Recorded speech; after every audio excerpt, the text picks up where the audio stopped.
The morning after a game that was, I don't know. I had no expectations, right? If we'd have taken last night's game, everything about last night's game, and made it Monday night's game between the Chiefs and the Ravens, we would have said that was awesome, right? But because it's the Jets and the Broncos, Peter, it was so hard to get excited about anything that was happening, even though it was actually a pretty exciting game. Well, the problem with that game last night is that a lot of it was exciting because it was like a clown car. I mean, honestly, how many more penalties can the Jets commit that'll hand Denver real chances? That's what, to me, was so really weird about that game last night. So much happened. So many opportunities happened out of terrible plays. The bizarre Pierre Desir bounced off his face mask touchdown to Jerry Jeudy. And then Pierre Desir making one of the greatest interceptions that you're ever going to see. And in that exact same quarter, Pierre Desir giving up 4 catches for 108 yards in one of the worst performances by a cornerback in one quarter in recent NFL history. I mean, really, after you watch that game, you need about 4 shots of bourbon. During also, I think, is advisable to have something along those lines. But, look, the Jets, for all the criticism that they're not really trying, they were trying, and they seemed to be genuinely dejected when the game was over. There were shots of guys on the sidelines. They're upset that they lost. So these guys care. They're just not good enough. That's the problem, and that's the philosophical issue that I think the Jets management has to deal with. How bad can you tolerate a team being during a rebuild? The Panthers are rebuilding. They're not horrible. The Jets are rebuilding, and they're horrible. And at some point, as I've said all week, if you're rebuilding, you still have to be able to live in the house, and the Jets aren't. And even though it was close, and even though 9 points doesn't suggest how close it really was, and it came down to the end, and the Jets could have won it, and there was a comeback where the Jets were down, and they had a couple of scores, and they took the lead. So, they didn't fold the tents, but they're 0-4, and I'm looking at the schedule, Peter, and I don't see any wins coming for the Jets anytime soon. They're going to be the underdogs in every game until week 11 when their bye arrives.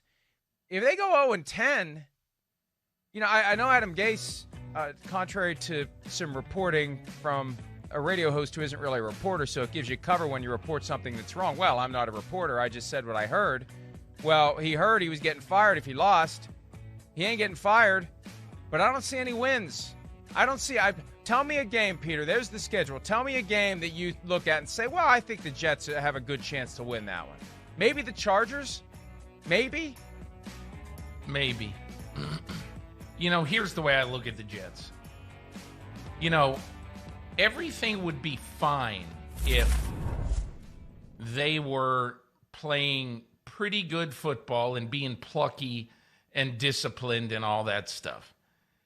That was a horrendously undisciplined football game last night by the New York Jets. And just keep this in mind.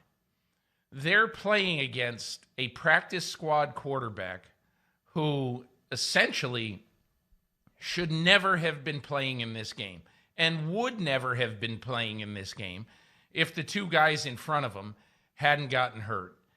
And so you've got that part of it. And they're playing against, the New York Jets are supposed to have their franchise quarterback. And, look, that was a valiant effort by Sam Darnold in some ways. And he's playing with probably practice squad receivers too. But the Jets defense, Mike, 37 points. That weird bounce off Melvin Gordon touchdown basically to clinch the game. I don't know. You have to tell me, is that a team that is representative of a team that looks like it's improving in any way, shape, or form? Sure doesn't look like it to me. And Peter, because it's the defense that is committing these fouls and causing these problems, to the extent that there is any sort of contemplation of making an in-season coaching change, how do you justify making Greg Williams the defensive coordinator, the interim head coach? That may save Gase for the year in and of itself. Who do you give the whistle to if you tell Adam Gase this just isn't working? The only way you justify it is you say, essentially, well, Adam Gase was 5-3 as an interim coach. It's like I was telling somebody yesterday, it's like damning with faint praise. He was 5-3 as an interim coach, and he's, he can make something out of chaos.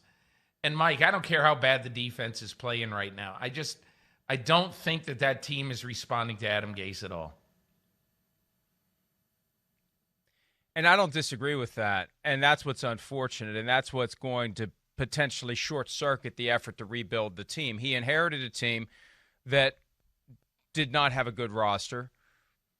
Mike McCagnon was building the team from the outside in instead of the inside out. Joe Douglas has flipped it around and is trying to build from the inside out. For example, you don't go out and spend $13.5 million per year on a running back when you otherwise don't have an offense to let the running back do what the running back is being paid to do. And as Sims said yesterday, in only the way that Chris Sims can, Christian Hackenberg, one of the worst second-round picks of all time, Sims claims he can throw better with his other hand than Christian Hackenberg ever could throw with his good hand. And this is what, maybe Gase just shouldn't have taken the job. Maybe instead of rebounding after getting fired by the Dolphins, he just should have said, I'm going to pick my next spot a little more carefully. But the bottom line is you have to be competitive in a rebuild. You can't just shut it down. You can't just suck. And they're lucky that they don't have to worry about fans showing up or not showing up for their games. But who's watching the games? I've seen that the ratings for the Jets in New York have been abysmal, and I can see why. I mean, even the teams that rebuild are there's a sense they're trying. There's a sense they're doing their best. And maybe these guys are doing their best, but there's something that's missing between this team and other teams I've seen that are acknowledged to be in rebuilding mode, Peter. And maybe it is they're just not responding to the coach. And if that's the case, he'd better fix it soon, or it really isn't sustainable. If they go 0-10 into the bye week, how do you justify not making it? How do you do it? How can you tell anyone who gives a crap about New York Jets football, we're just going to go ahead and ride this out for the final 6 games and hope that we get lucky and win one? Mike, there will be talk soon. There already is talk show talk in New York about, okay, who's the next coach? And I would just ask you, let's say you name a coach right now. Robert Saleh, Eric Bieniemy, you name who. I don't know who the hot coach is going to be this coming off season. All right, but I believe that if a promising hot coach has an option, has maybe Jets and Falcons or Jets and whoever it turns out to be, if they have an option, you got to look at a number of things. I would look at the cap situation. I'd be afraid of Atlanta. You got to look at everything. But if you were to take the Jets job, you would have to have faith in 2 things above all else. Number 1, Joe Douglas, because Joe Douglas is going to be there. He is a good personnel guy, and the Jets should just stand back and let Joe Douglas make these calls. That's number 1. Number 2. You have to really, really love Trevor Lawrence or some quarterback in this draft, or you have to love Sam Darnold to the point that you will say, hey, let's get a couple of ones and trade down. We'll keep Sam Darnold. We'll use those ones to help the rebuild. So those are the things you have to love, because I'm just telling you, there are so many things that are wrong with the New York Jets, and both in personnel, ownership, everything, that right now, if you have a choice, you have to seriously consider the other choice.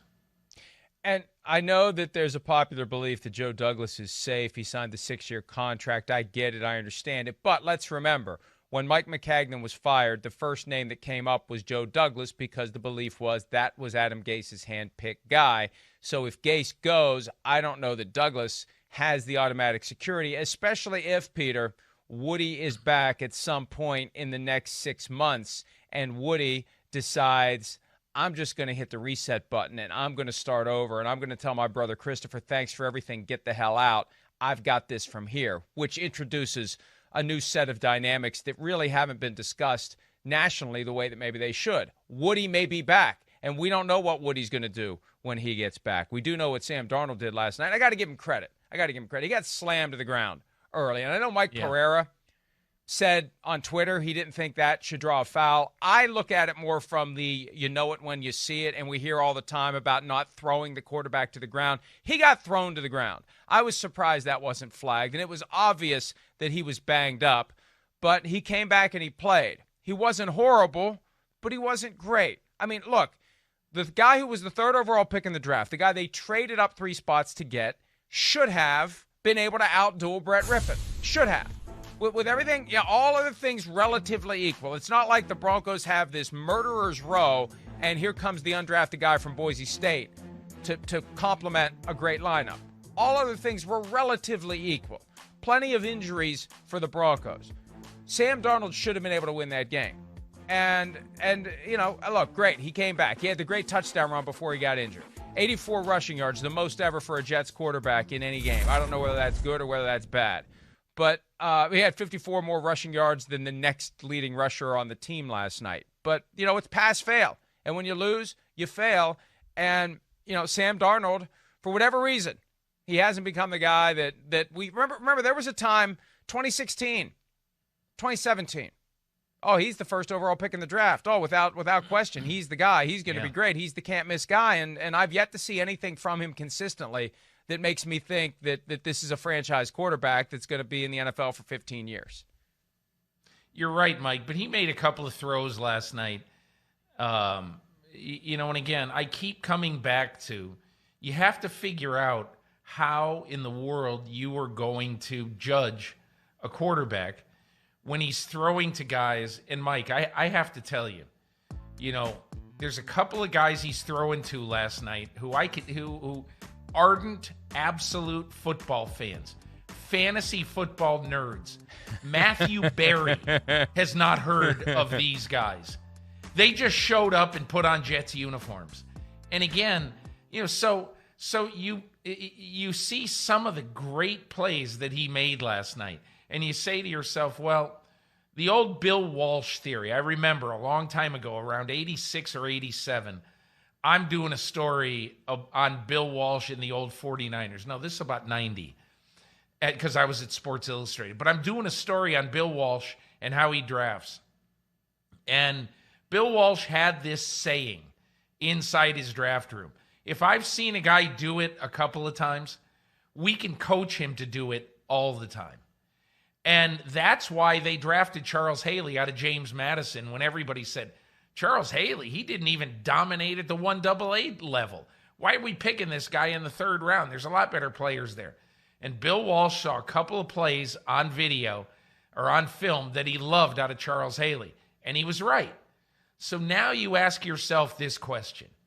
Do you have the faith in Sam Darnold to believe that when you see some of the incredibly good plays he makes, that you can train him to do it all the time? Or, did you hear Troy Aikman last night? He was obsessing about this one play early on. I think it was the first quarter, where he had the guy Cager, I think it was, open with a step on the corner, and he was doing a crossing route, and there was nothing but air in front of him, and he never threw the ball. And Aikman was really critical of Darnold for that, and I agree. There have been a lot of instances where he automatically is taking the check down or taking the easier throw. Those are the things you have to ask yourself. Can we coach him out of this? Or is this just a symptom of a guy who's never going to be great? Enough from us on Sam Darnold. Here is what Coach Adam Gase and Darnold himself had to say last night after the Jets lost to the Denver Broncos. I mean, we called a ton of passes. We we were not very effective in the run game, which we got made one-dimensional. And when that happens, then, you know, we're going to give up hints on the quarterback. We got to do a better job stepping up and picking up the blitzes when they did pressure with our backs, and we just didn't do a good enough job. Do you feel that the team made some progress tonight, being in the game all the way to the end of the game as opposed to the first 3 games? I mean, we got to win games, man. That's, you know, I guess, yeah, it's better than getting blown out, but we got to win that game. Yeah, and look, I agree. They didn't embarrass themselves, but you could argue it's an embarrassment in and of itself to lose by 9 points at home to a Broncos team that has none of its key players available to it. No Von Miller, no Drew Lock, no Cortland Sutton, Noah Fant got injured during the game.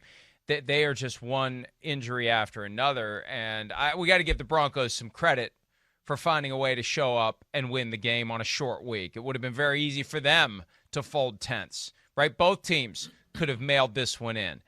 Traveling from Denver to New York City in a pandemic, and it's a short week, and we stink, and it's not going to get any better, and we got to deal with the Chiefs in our division.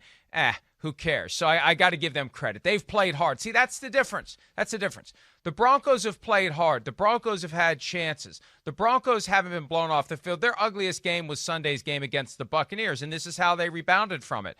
And that's the difference. That's and the Broncos aren't necessarily rebuilding. They're just waiting for guys to come back. But you have to find a way in the National Football League to be competitive no matter what the circumstances are, no matter who you're down to on the depth chart. And that gets back to our original point. It doesn't feel sustainable.